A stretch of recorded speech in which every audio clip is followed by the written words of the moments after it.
welcome to Outdoorsland Northwest. This is video 3 on fishing for beginners, and in this video I'm going to talk all about reels. There are a few different reels, and I'm just going to go over the pros and cons to each one. So first up, we have a spin cast. So the pros to this is that it's cheap. It's also easy to use. The negatives are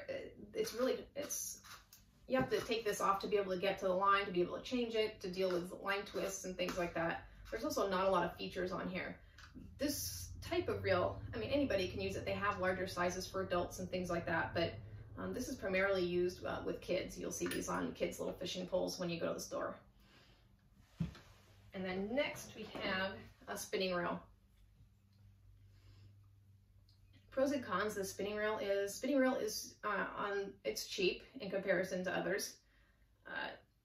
You can change the handle from right to left-handed, so if you're not sure what you're comfortable with, it's really easy just to switch the handle out from one side and see what works best for you. It has good castability. You have decreased risk of line twists and tangles and bird's nests where the line just gets all tangled up over here. You have a drag and you have some other features on here, which is nice.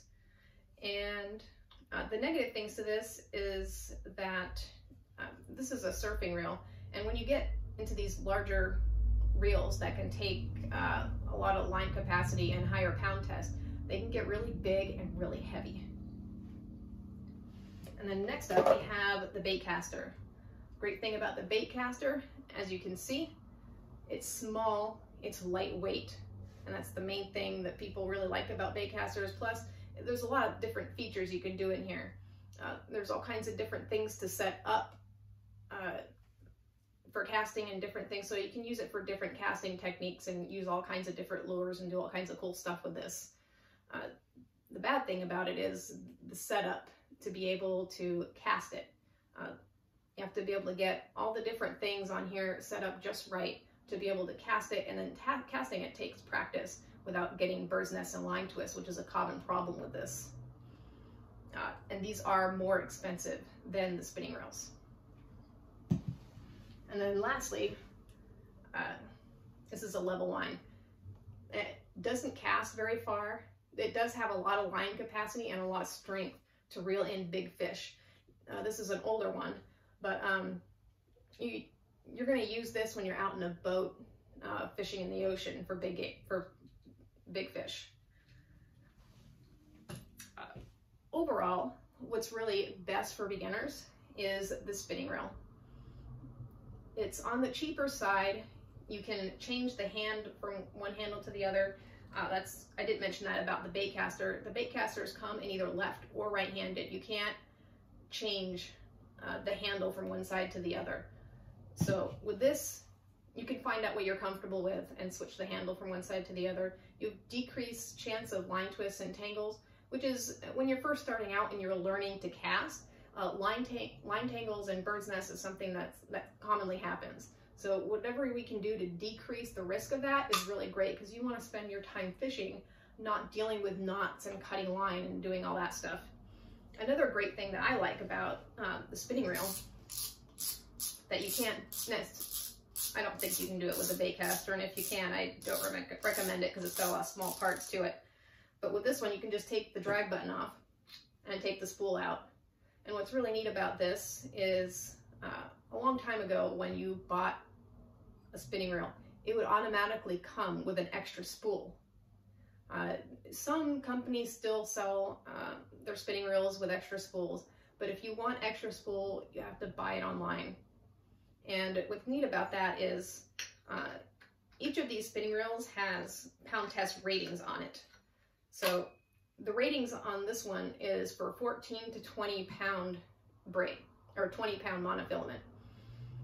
And if I wanted to fish for something where I needed 14 pound and I wanted to fish for something that needed 20 pound, I could reel this with 14 pound mono, and then I could get a second spool and put 20 pound mono on it.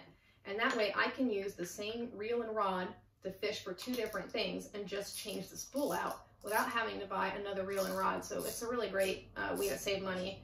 And it's nice to be able to go out and fish with one reel and rod and just have an extra spool in my bag. rather than carrying a whole bunch of extra stuff with me. So that's what I really like about spinning rod, and I do recommend the spinning rod for beginners. So if you're going to go out and buy a spinning reel, some things to look at is the line capacity and the line, the pound test line that it's rated for. There's different sizes of spinning reels. They go from 500 on up to about 10,000. You may see them where the sizes aren't in, 1,000, 2,000, 3,000, 4,000. You may see them in sizes where they're labeled as 40, 50, 60. And that's basically the same. A 40 is the same as a 4,000. A 50 is the same as a 5,000. For whatever reason, they just decided to knock off the 2 zeros at the end. I'm not really sure why they do that, but if you're going to be fishing in fresh water, you can buy any reel, it doesn't matter. But if you want to do saltwater, you can also use any reel. But with the saltwater reels that are rated specifically for saltwater, they have added protection in them so that the saltwater doesn't get so much inside the mechanisms. Because when you're out there fishing in saltwater, you feel it on your skin, you feel it everywhere. It just gets into everything. So it's nice to have the added protection where the salt isn't going to get so much into things where it's not going to corrode your reel. But either way, you do always, if you're saltwater fishing, want to wash everything really well when you're done. Yeah, so the main things about buying a spinning reel is making sure that you're getting the one that you want with the that's rated for the pound test line you need. And just to show you a couple different things here, this is a size 500 fishing reel. It's rated for 4 to 6 pound test. This is a 5,000 size, and it's rated for 14 to 20 pound test, but not all 5,000 size reels are rated for the same pound test line rating. Some will only have 2 pound test line ratings instead of 3, and it may vary slightly. This one's rated starting at 14. You may find one starting at 15 or starting at 12. So it really just depends. You really have to make sure, don't just look at the size and say, well, I need a 2,000 size. You do want to make sure that it's rated for the pound test line that you're looking for. If you have any other questions about reels, be sure to let me know and I'll get back to you as soon as I can. The next video, I'm going to talk about fishing rods, so stay tuned.